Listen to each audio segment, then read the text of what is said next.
Israel Hamas के बीच युद्ध विराम को लेकर जो सहमति बनी है वो 4 दिनों की है। हालांकि इस पर अमल अभी शुरू नहीं हुआ है, लेकिन उम्मीद की जा रही है कि 24 से 48 घंटे में इस पर अमल शुरू हो जाएगा और इन 4 दिनों में गाजा में बड़ी मात्रा में मानवीय मदद पहुंचाई जाएगी। इससे गाजा के लाखों लोगों को बड़ी राहत मिलेगी। युद्ध की वजह से और इजराइल की तरफ से जो निर्देश दिए गए उसकी वजह से उत्तरी गाजा से करीब 9 लाख लोग जो हैं वो दक्षिणी गाजा विस्थापित होने को मजबूर हुए हैं। वे दक्षिणी गाजा में शरण लेने को मजबूर हैं और दक्षिणी गाजा में भी पहले से ही किल्लतें हैं। किल्लतों से जूझ रहा है ये पूरा इलाका। जो जरूरी सामान है उसकी किल्लत है और ऐसे में इन 4 दिनों तक कितनी मदद पहुंचती है ये देखने की बात होगी। और गाजा युद्ध से पहले ही जो एक आंकड़ा है उसके मुताबिक करीब 500 ट्रक सामान की जरूरत होती थी। 500 ट्रक सामान जो है वो सप्लाई होता था गाजा में और इसमें खाने पीने की चीजों से लेकर जीवन की तमाम जरूरी चीजें शामिल थीं। लेकिन 7 अक्टूबर के हमले के बाद ये पूरी तरह से बंद हो गया। 21 अक्टूबर तक ये बंद रहा पूरी तरीके से। उसके बाद जो है वो चालू हुआ राफा बॉर्डर के जरिए, लेकिन बहुत कम जो तादाद में ट्रक हैं वो गाजा पहुंच रहे हैं।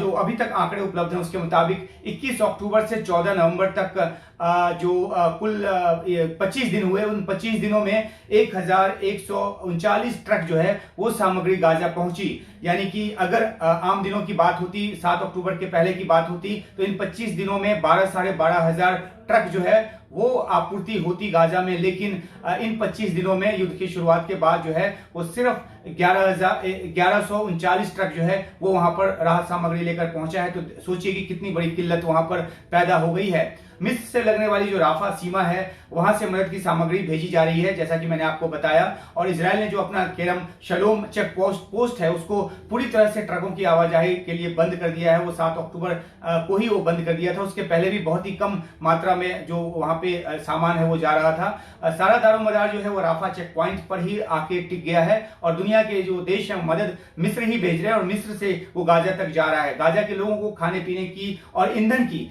सबसे बड़ी जरूरत है। UNRWA के मुताबिक ईंधन की कमी के चलते दक्षिणी गाजा में 70% जो लोग हैं वो पीने का साफ पानी उनको नहीं मिल पा रहा है। खान यूनिस में समुद्री पानी को साफ कर पीने लायक बनाने वाला जो संयंत्र है वो अपनी क्षमता का सिर्फ 5% हिस्सा जो है वो बना पा रहा है। पानी सिर्फ 5% हिस्से को पानी को वो साफ कर पा रहा है जरूरत के मुताबिक।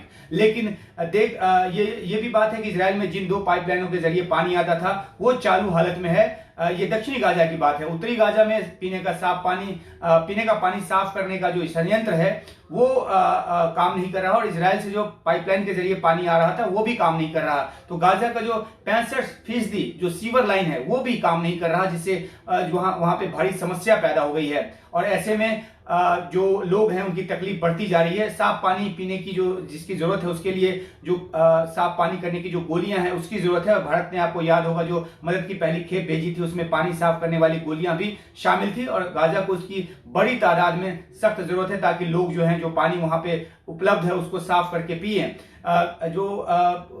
7 नवंबर के बाद से, यानी कि 7 अक्टूबर को हमला हुआ उसके बाद 7 नवंबर के बाद से गाजा में कोई भी बेकरी काम नहीं कर रहा है, क्योंकि वहां पे आटा नहीं है, पानी नहीं है, ईंधन नहीं है और बेकरी के साथ जो मिल है, जो आटा मिल है वो भी काम नहीं कर रहा है। एक आखिरी मिल जो चालू हालत में था वो भी बताया जाता है कि 15 नवंबर के हमले में तबाह हो गया और इसकी वजह से कोई बेकरी में उनको जो सामान चाहिए वो नहीं मिल पा रहा और इसलिए वो बंद है। खाने पीने की किल्लत तो ऐसी है कि यूएन जो है कई बार चेता चुका है कि यहाँ भुखमरी की हालत जो है वो बन गई है। लोगों के पास खाने पीने को कुछ भी नहीं है। ऐसे में इन 4 दिनों के युद्ध विराम का इस्तेमाल सही ढंग से नहीं हुआ तो मानवीय त्रासदी जो है और ज्यादा विकट हो सकती है। और ये भी एक बड़ी वजह है कि इस सीज फायर तक पहुंचा गया है, 4 दिनों के सीज फायर तक पहुंचा गया है ताकि मानवीय मदद जो है वहां तक पहुंच सके। और खाने पीने की चीजों के अलावा अस्पतालों को दवाओं की भारी जरूरत है। दवाओं की कमी के चलते घायलों का इलाज ठीक से नहीं हो पा रहा। जो मरीज यहाँ पे पहले से भर्ती हैं, जिनको पहले से कोई सामान्य बीमारी है, उनको दवा नहीं मिल पा रही। इन्फेक्शन का जो खतरा है वो बढ़ गया है। जो सामान्य मरीज है उनकी जान को भी खतरा पैदा हो गया है। तो दवाओं की भी यहाँ पे सख्त जरूरत है।